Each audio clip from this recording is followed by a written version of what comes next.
Eu não sou o que me aconteceu, eu sou o que eu decido ser. O diagnóstico de uma doença autoimune rara, grave e ainda sem cura não é uma sentença de morte. Sentença de morte é o que a gente faz com esse diagnóstico.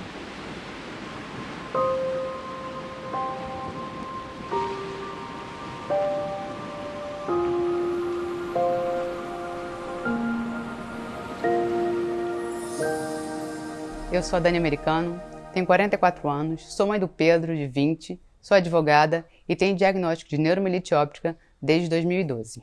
Antes da NMO, eu tinha acabado de me formar. O meu filho Pedro tinha 9 anos quando eu tive os primeiros sintomas, que foram em 2011.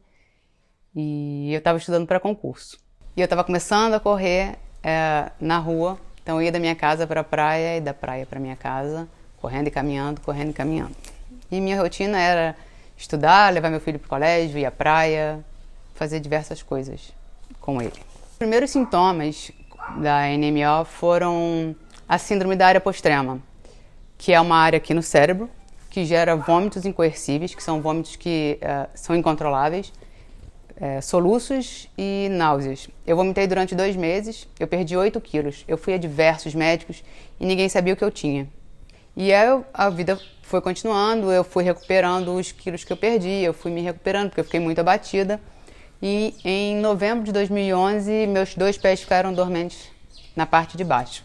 Eu estava jogando tênis na época e eu até comentei com o meu professor e ele falou, deve ser o seu tênis apertado. E eu falei, não, não é, porque a dormência era embaixo do pé. E em dezembro, as minhas 2 pernas ficaram dormentes, do joelho para baixo, de forma igual. Eu procurei um cirurgião vascular, ele disse que as dormências não eram vascular, mas que poderiam ser uma questão neurológica. Eu procurei um neurologista, que fez um exame e disse que o que eu tinha era muito normal, sintomático e idiopático. Sintomático porque eu só tinha sintomas e idiopático porque ele não sabia a causa.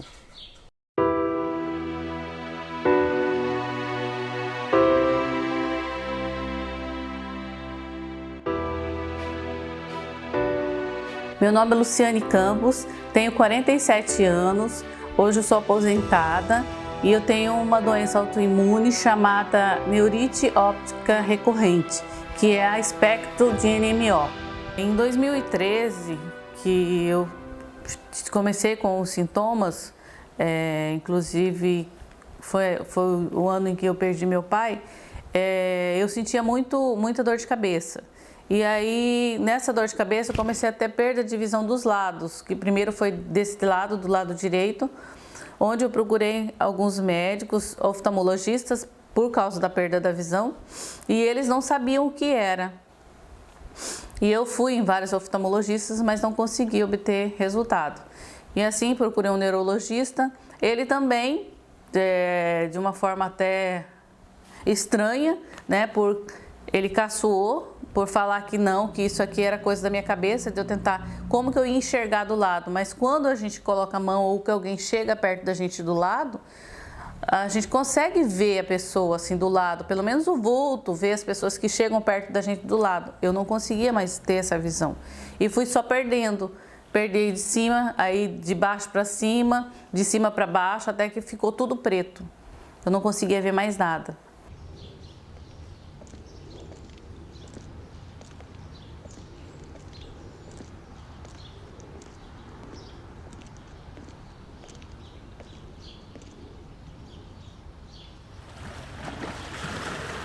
Cada dia que um médico entrava no meu quarto, ele trazia um diagnóstico diferente. Até que um dia, uma das médicas disse que ia me dar alta, que eu ia ter que fazer reposição de vitamina B12 pro resto da vida. E isso. E aí, só que eu tava sentindo muitas dores na época. E eu falei pra ela, mas você vai me dar alta? Eu tô sentindo muitas dores. Ela falou, as dores são do colchão, você tá há muito tempo internado, o colchão do hospital é duro.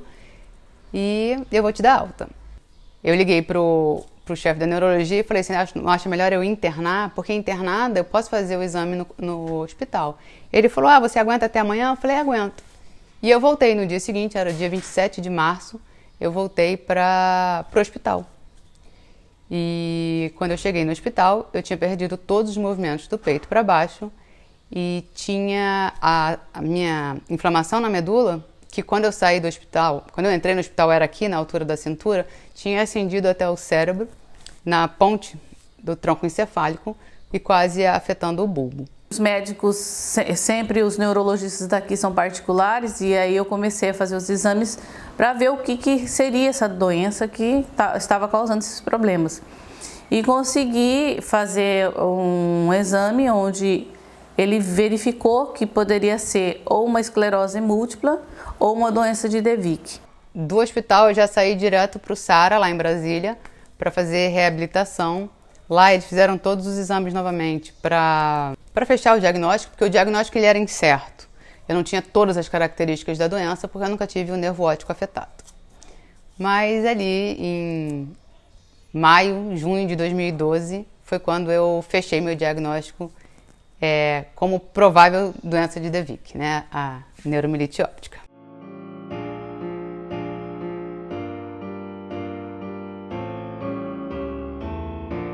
Eu acho que a palavra que talvez pudesse resumir a neuromielite óptica seria a incerteza, que é o que mais deixa os pacientes preocupados, né? Então, o que é a neuromielite óptica? Na realidade, ela não é uma doença nova. Ela é uma doença que a gente já vinha tratando já há algumas décadas. No entanto, a gente achava, mais ou menos até o ano ali 2005, 2006, que a neuromielite óptica ela fosse uma forma mais grave da esclerose múltipla. E na realidade, não é isso que acontece, né? A partir do ano de 2005, quando foi descoberto um marcador, né, chamado anticorpo anti-aquaporina 4, nós percebemos na realidade que a neuromielite óptica, embora fosse muito semelhante à esclerose múltipla, ela era uma doença completamente diferente. Eu passei 18 dias no CTI neurológico sob risco de uma parada cardiorrespiratória a qualquer momento e tive que contratar um médico particular, porque os do hospital não sabiam o que estava acontecendo e eu até brinquei com a minha mãe e falei, claramente eles estão tentando me matar. No começo foi muito difícil, eu tinha muitas quedas, eu ia ao centro muitas vezes da cidade para ver se eu costumava ter a vida que eu tinha antes, né, que é ir ao centro, fazer minhas compras, só que lá eu caía, inclusive caí dentro de uma loja lá, que derrubei todos os esmaltes que tinham na loja e foi muito difícil para mim. É óbvio que ser dependente, completamente dependente de terceiros para tudo era muito ruim, mas ter toda uma equipe, toda uma infraestrutura de home care me ajudou bastante. Então não afetou o meu psicológico negativamente, muito pelo contrário. Eu tive muita perda do cabelo e sua autoestima fica muito baixa, você engorda muito, você se sente feia, você se sente desarrumada, você se sente a pior pessoa, eu acho. Eu engordei 5 números de roupa por causa do corticoide e óbvio que eu não estava feliz por estar gorda, né? Acho que ninguém fica, mas eu também não estava infeliz por estar gorda, né? Nem estar na cadeira de rodas, nada disso nunca me incomodou. Por quê? Eu estava gorda porque eu estava tomando um remédio que era o que me mantinha viva. Então, eu tinha muito mais a agradecer do que a reclamar.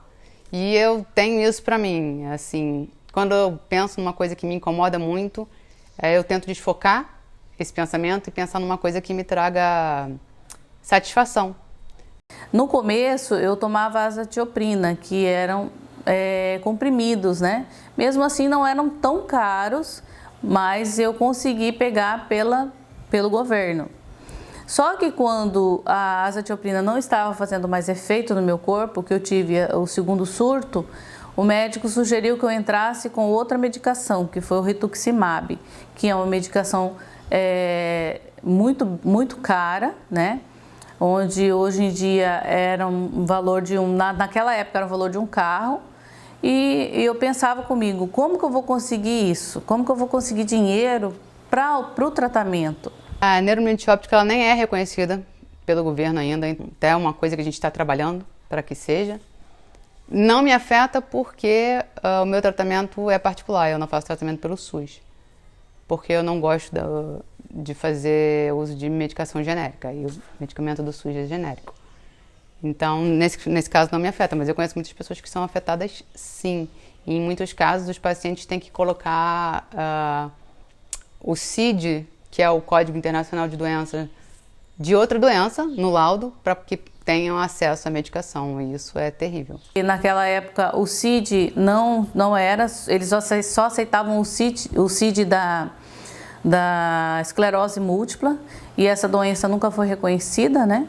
Depois de correr muito tempo, ir no fórum, eu e meu esposo, a gente ia praticamente todos os dias, né, para ver se já tinha saído alguma coisa, ou ir atrás do juiz para pedir que saísse logo, porque eu precisava tomar esse remédio com urgência, senão eu ia ter o terceiro surto.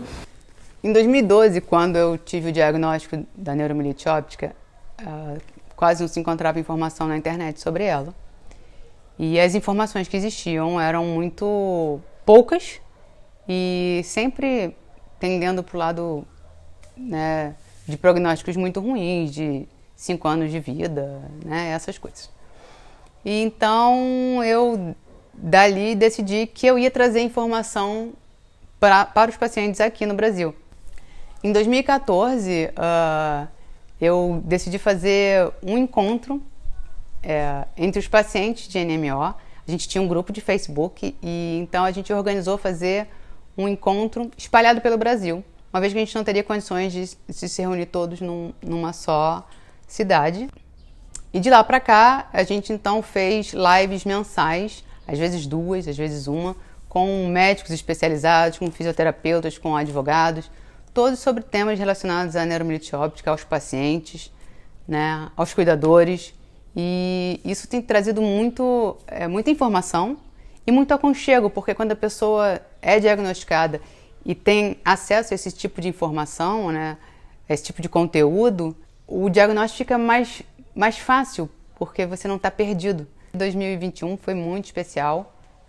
No mês de março, que é o nosso Março Verde, pela conscientização da neuromielite óptica, a gente conseguiu feitos inéditos e incríveis. Né? Nós iluminamos o Cristo de verde no dia 27 de março, que é o dia da conscientização da neuromielite óptica. E também foi muito especial para mim que, pelo Campeonato Carioca, o time do Flamengo e o time do Boa Vista entraram em campo com uma faixa que falava sobre a neuromielite óptica. Tinha o nosso coração, todos pela cura NMO, e a nossa hashtag do Março Verde desse ano, que era precisamos falar sobre a NMO. A NMO não é a causa dos meus problemas, entendeu? Poderiam ser outros, né? A NMO hoje em dia, ela está até controlada, graças a Deus. A cadeira de rodas não é um aprisionador para mim, muito pelo contrário. Ela é quem me leva para todos os lugares, então eu sou muito grata à minha cadeira de rodas. Com ela eu posso dançar, com ela eu posso jogar tênis, eu posso fazer atlético balé, eu faço muitas coisas na minha cadeira de rodas. E uma vez até perguntaram no grupo, quem mais está preso na cadeira de rodas? E eu respondi, eu falei, olha, na cadeira de rodas eu estou, mas presa não. Eu só tenho que pensar e agradecer muito por ter conseguido descobrir essa doença, apesar da dificuldade, apesar das sequelas, mas assim, espero que as pessoas que hoje em dia estão descobrindo essa doença, que consigam o mais rápido possível o tratamento, que consigam médicos que possam descobrir isso mais rápido para que ele não tenha sequelas e pensar positivo, porque é uma doença autoimune muito grave, é uma doença que tem dificultado muito a gente sofre muito com depressão, com autoestima, né? Mas pensar positivo, que nós vamos conseguir vencer, a gente vai conseguir lutar para que essa doença seja reconhecida pelo governo e assim a gente conseguir as coisas muito mais rápido. A gente lutando, todos nós que temos essa doença, não só essa, mas outras doenças raras, para que a gente possa conseguir e ter força de vontade para lutar, que é isso o mais importante.